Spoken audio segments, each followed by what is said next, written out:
नमो भगवते वासुदेवाय। निर्जला एकादशी व्रत की सभी को मंगल बधाई। भगवान विष्णु को समर्पित व्रतों में से एक है एकादशी का व्रत।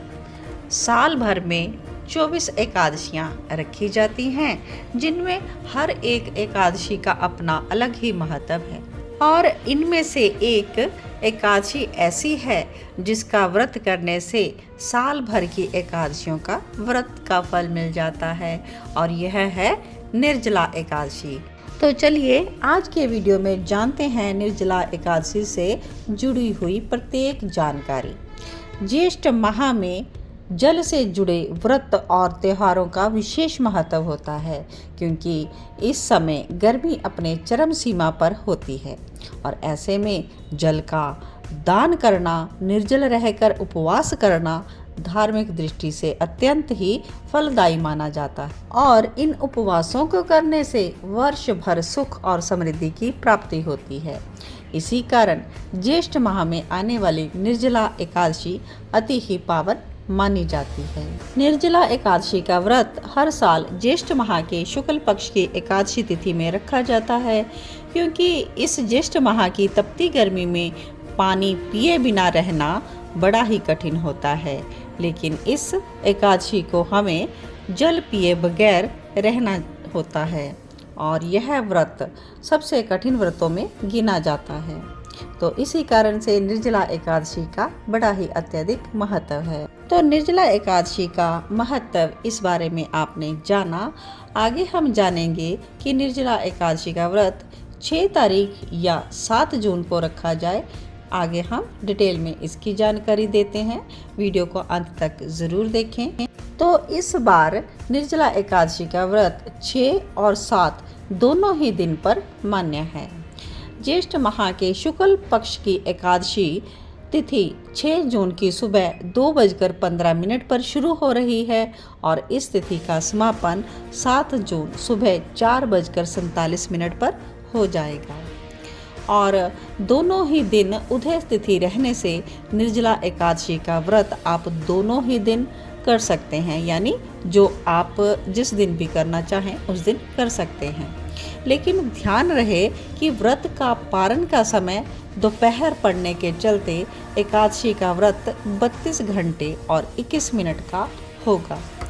तो निर्जला एकादशी का व्रत 6 जून शुक्रवार को जो लोग रखेंगे वो अगले दिन 7 जून की दोपहर को 1:44 से लेकर शाम 4:31 के बीच पारण कर सकते हैं। तो समय अवधि का ध्यान भक्तजन जरूर रखें। निर्जला एकादशी का व्रत वैष्णव संप्रदाय के लोग 7 जून शनिवार को रखेंगे। इस दिन व्रत रखने का यही अर्थ है कि इसका पारण अगले दिन किया जाएगा।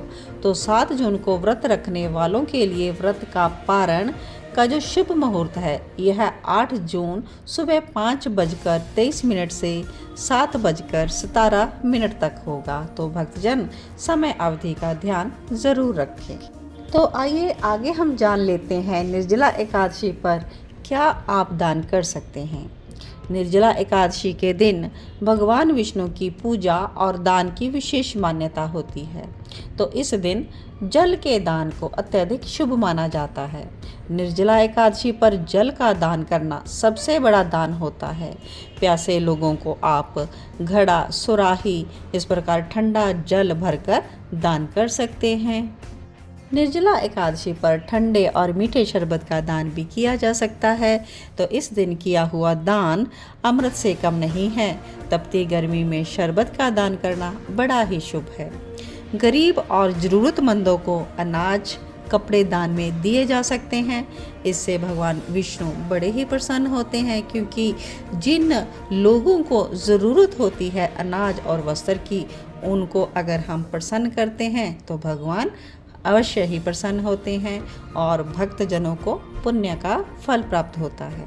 भीषण गर्मी को देखते हुए आप तपते हुए गर्मी से बचाने के लिए लोगों को छाता भी दान कर सकते हैं, जिससे कि गर्मी के प्रकोप से बचा जा सकता है। तो छाया का दान महादान गिना जाता है इस एकादशी पर। ज़रूरतमंद लोगों को आप पंखा भी दे सकते हैं, पंखी भी दे सकते हैं, इलेक्ट्रिक फ़ैन भी दे सकते हैं और इलेक्ट्रिक कूलर भी दे सकते हैं। तो यथासंभव शक्ति दान आप दे सकते हैं। जितनी आप में समर्था है उतना आप दान ज़रूर कीजिएगा। तो इस दिन किया गया दान महापुण्य का भागी आपको बना सकता है। तो आशा करती हूँ आज के वीडियो में आपको निर्जला एकादशी व्रत से जुड़ी हुई संपूर्ण जानकारी प्राप्त हुई होगी और क्या क्या आप दान कर सकते हैं यह भी आपने जाना और निर्जला एकादशी के महत्व को भी जाना। तो जानकारी को आगे भी ज़रूर शेयर करें अपने रिश्तेदारों और मित्रों में। किसी तक भी इस वीडियो को पहुंचाना यह भी पुण्य का कार्य है, क्योंकि भगवान स्वयं कहते हैं कि मेरे उपदेशों को जो जन जन तक पहुंचाता है उनसे मैं विशेष रूप से प्रसन्न होता हूँ। तो इसी के साथ आज का वीडियो हम यहीं पर संपूर्ण करते हैं। आगे के वीडियो में मिलेंगे नई जानकारी के साथ। तब तक आप सभी को जय श्री कृष्णा, जय जय श्री राधे श्याम। सबको मिले श्री वृंदावन धाम।